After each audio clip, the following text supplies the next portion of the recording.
Hi guys, welcome back to my channel. So today we are gonna study of animal type, that is cockroach. So let's begin.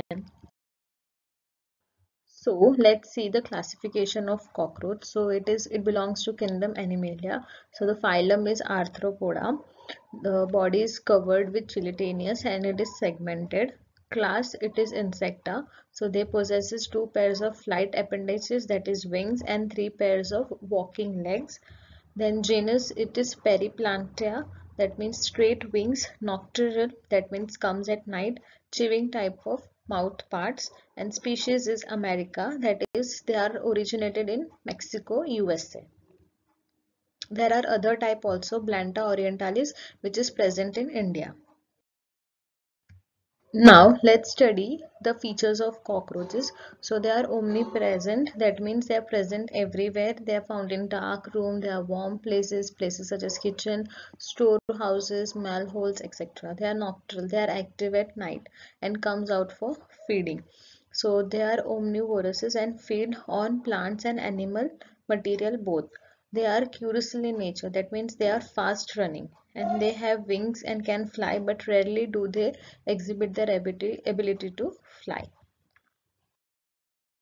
So now, before moving on to the internal or external surface of the cockroach, let's understand what is dorsal surface. So this is the dorsal surface, and the ventral surface, which is the inner part which we don't see mostly. This forms the inventral surface.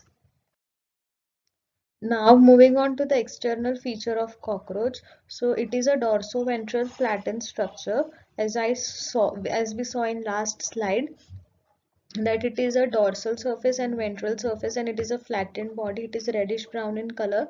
The length is 3 to 5 centimeter and the breadth is 1.5 to 2 centimeter. It is bilaterally symmetrical, that means if you cut, there will be equal parts on either side. It is trichoblastic, that means it has three germ layers, that is endoderm, mesoderm and ectoderm. And it is a coelomate, that means it has a true body cavity inside. So it is covered by a waterproof chitinous exoskeleton. The outer covering is made up of chitinous with hardened plates called as sclerasis. Now each segment, as we know, this is a segmented organism, so there are segments. Now the each segment is made up of four plates. The first is dorsal tergum. So this dorsally it is made up of tergum. Ventrally it is made up of sternum. So there is written S1, S2 on ventral side, and on dorsal side it is written T1, T2 because of tergum.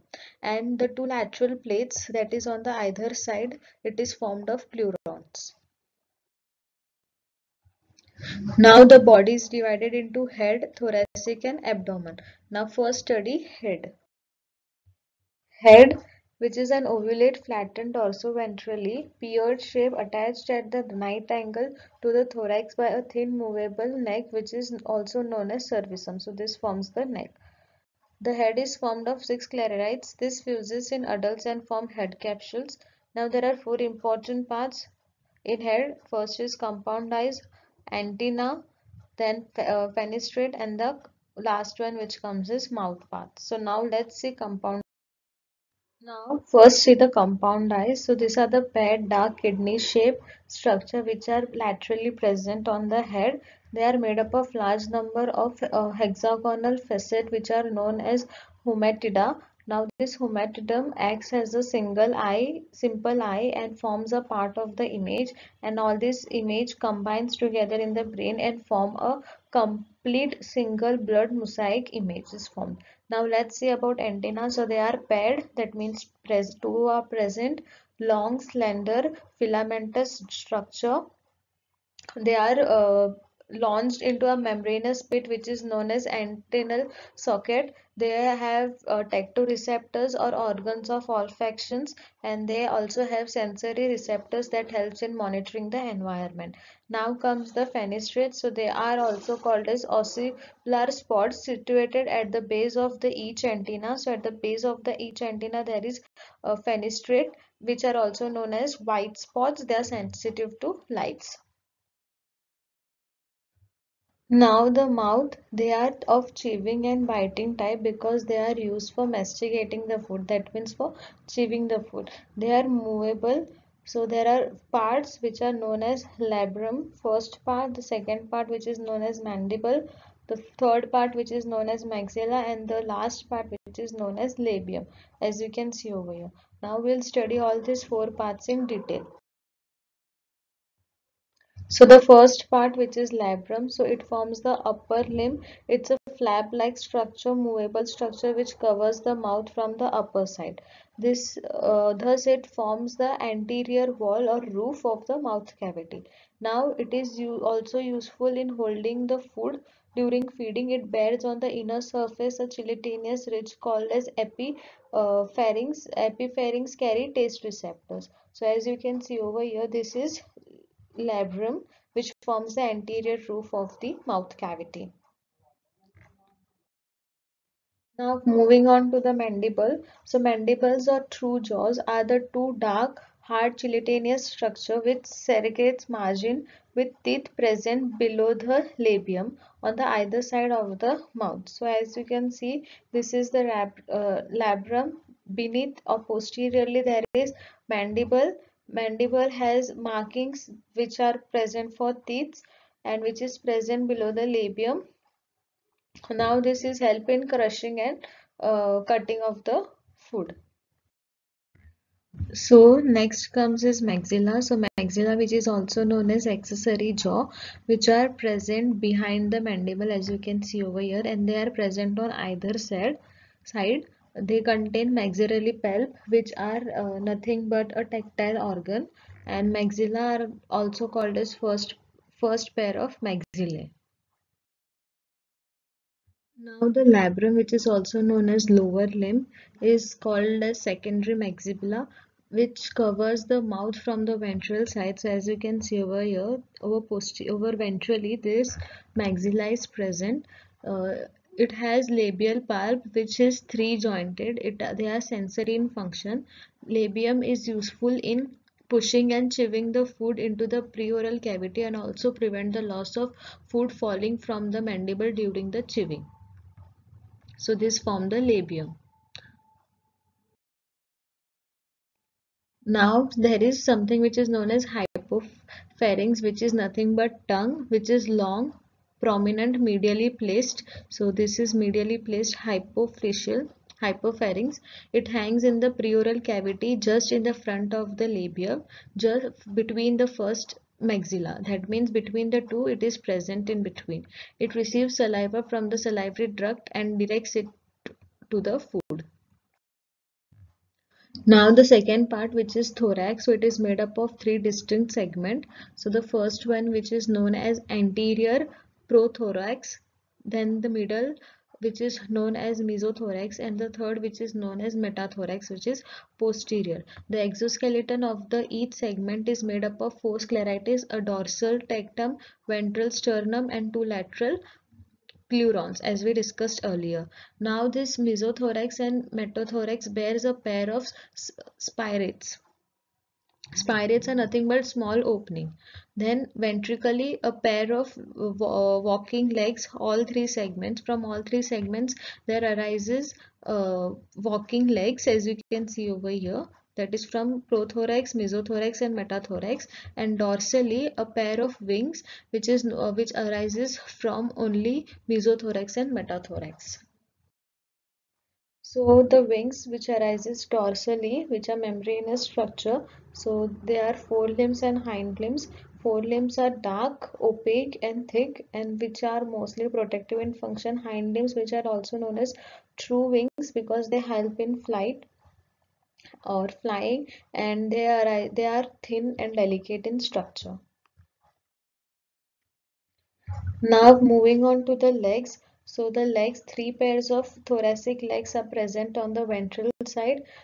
Each leg has five joint or segmented and it is covered by a sensory blisters and spines. So each leg has five prodomers, mainly coxa, followed by trochanter, tumor, tibia, and then last one which is known as teres. The teres is the last segment. It is made up of 5 movable segments or torsosomes.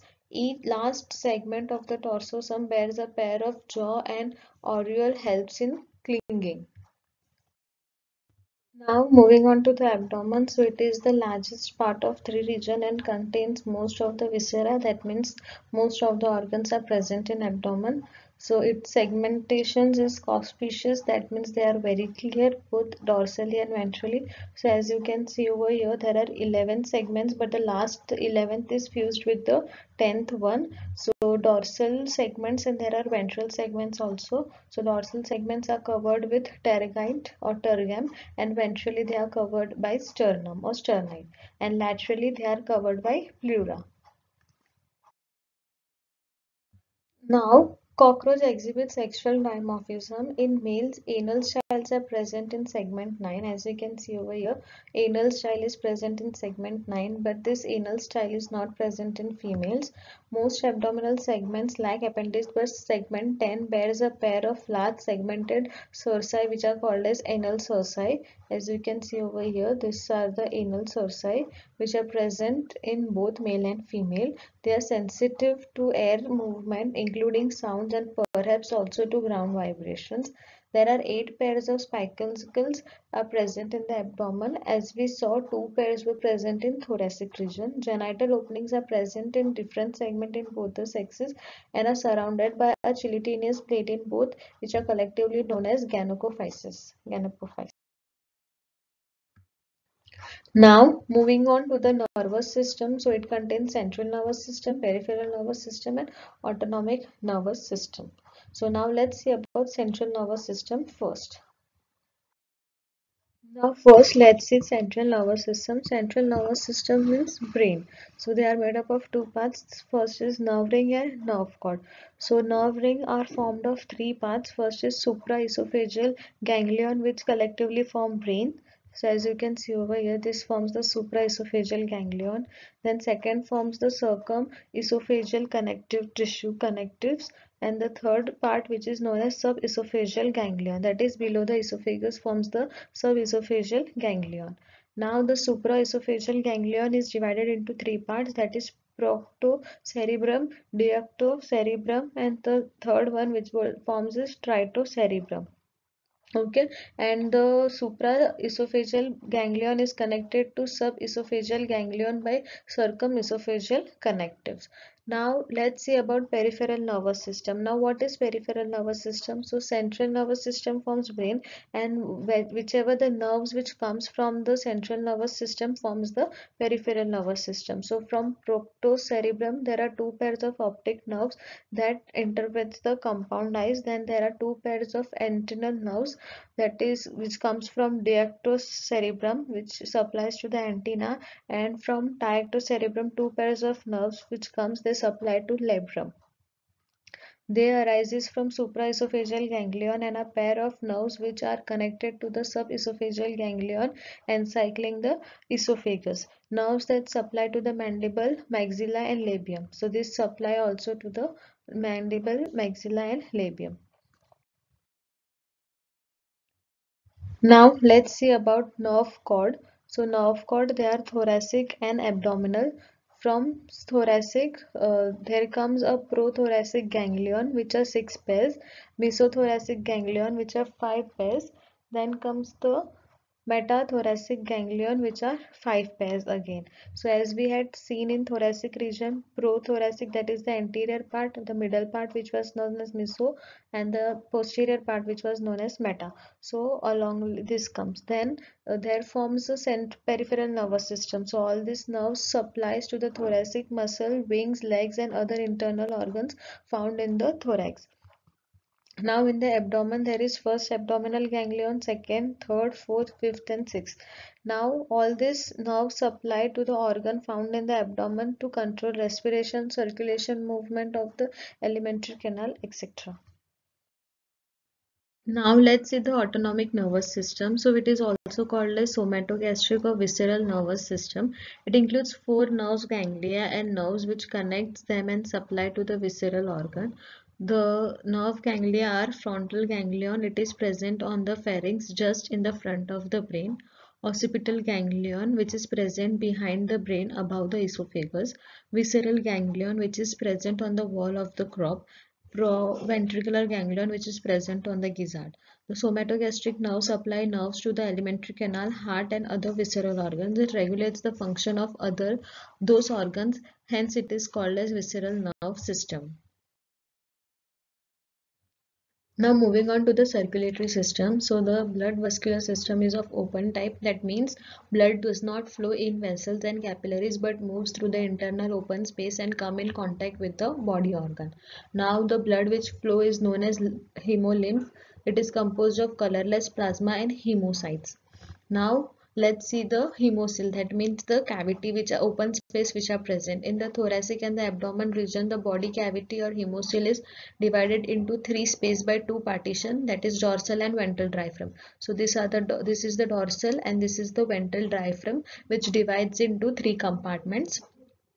So first one is pericardial sinus, present dorsally below the tegra and encloses the heart. So over here forms the pericardial sinuses where there is presence of heart. Then comes the perivisceral sinuses which encloses most of the viscera. Hence the name is perivisceral region. And the last one is perineural sinus, which is present ventrally above the sterna and encloses the nerve cord. So over here nerve cord is present. All the sinuses are connected to each other by perforation in the diaphragm. So these are the perforations through which they are connected.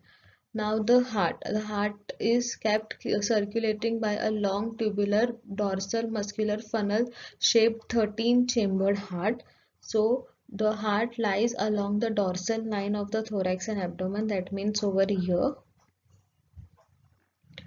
The opening is guarded by the pairs of ventricular valves which allows only forward flow of the blood. At the posterior end of the chamber, except the last, is a pair of hole called as ostia on either side. The ostia are guarded by auricular valves which allows the blood to pass into the heart from the coelom.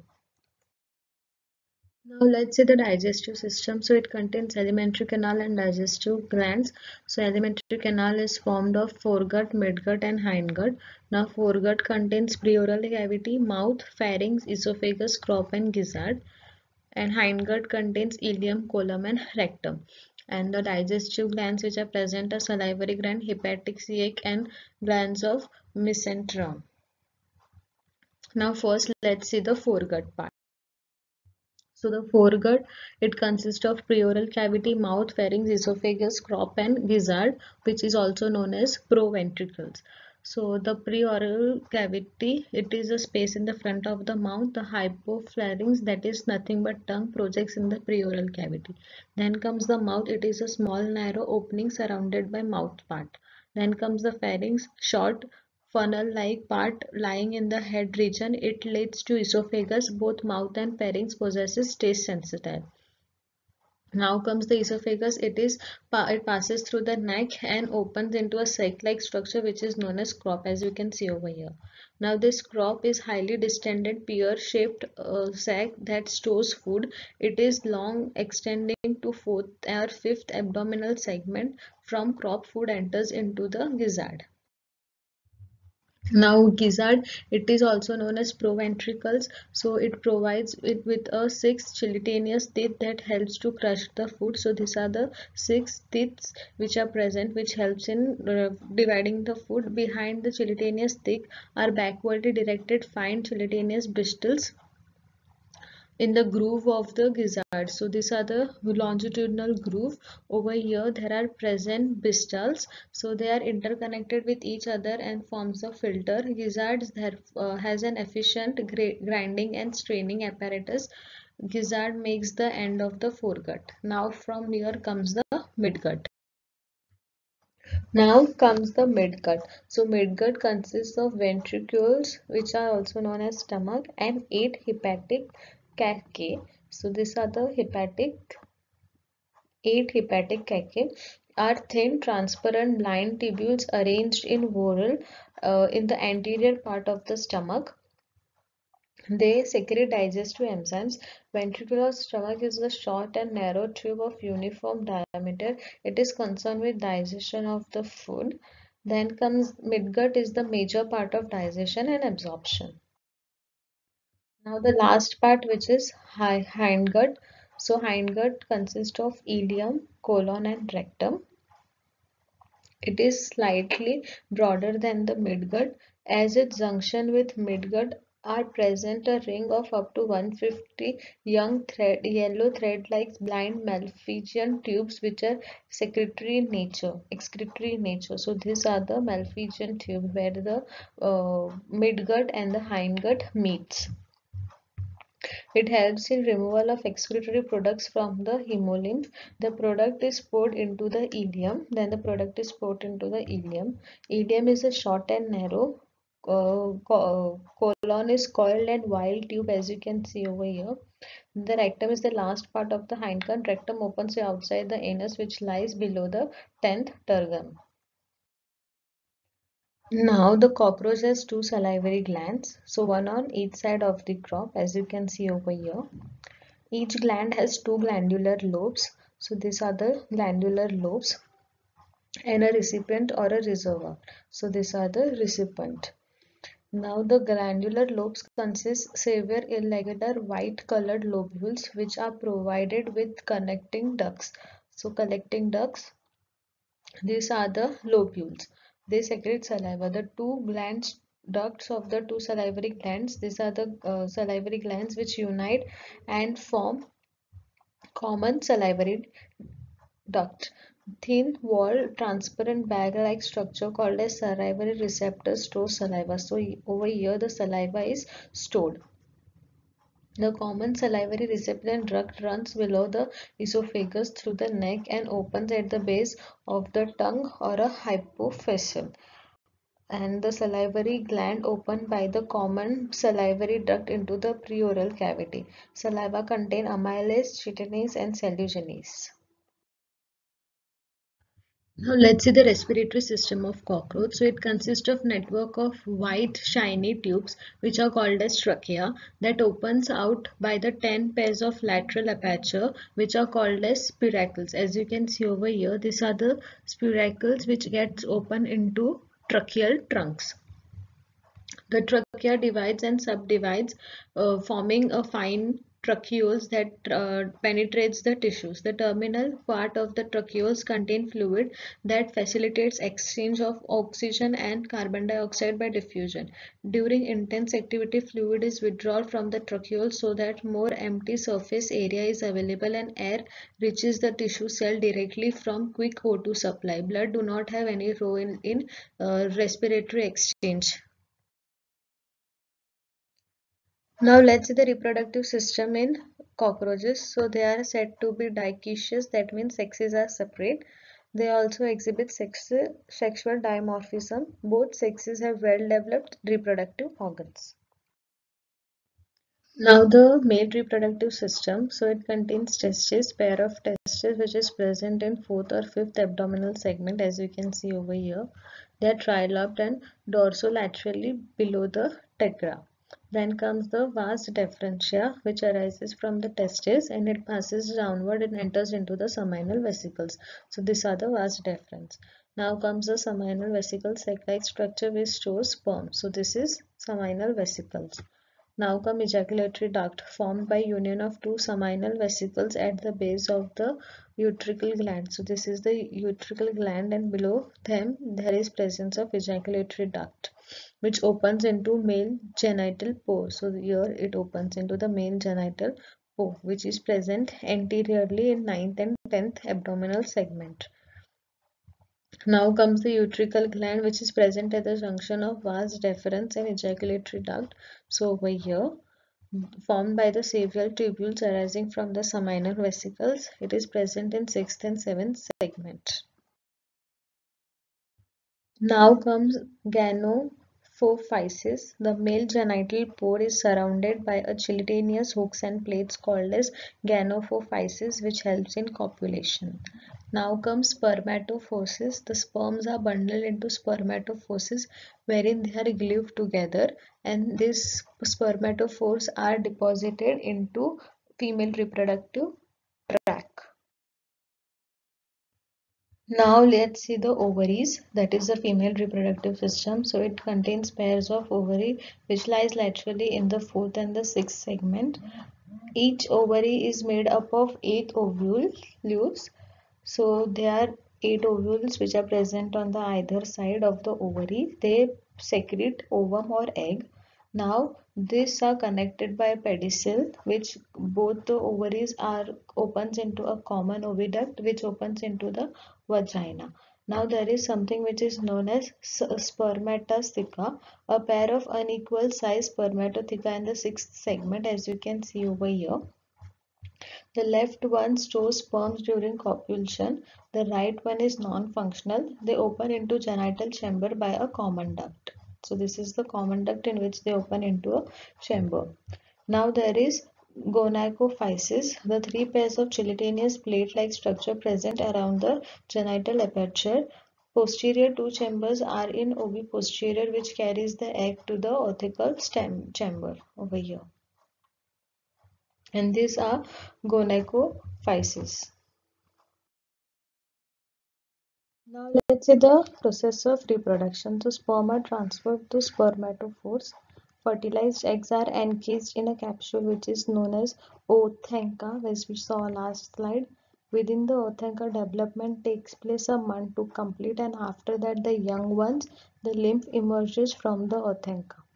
Now these ootheca are dropped or glued to a suitable surface, usually in a cracked or a surface of highly relatively humidity near the food source.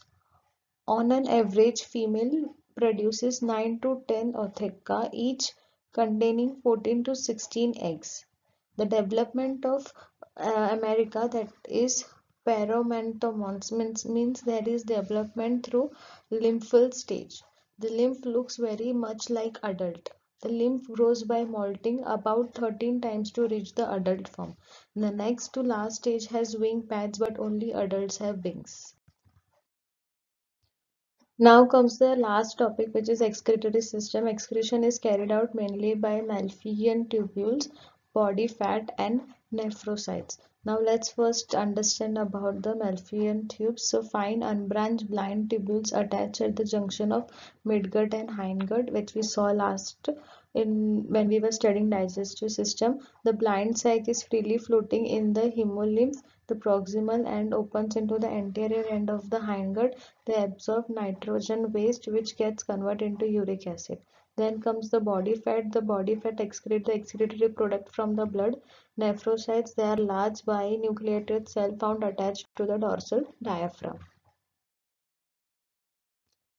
Thank you. Hope you like this video. Please don't forget to like, share and subscribe, and share your views in the comment section below. Do forward this video so that other people can get help through this. Bye.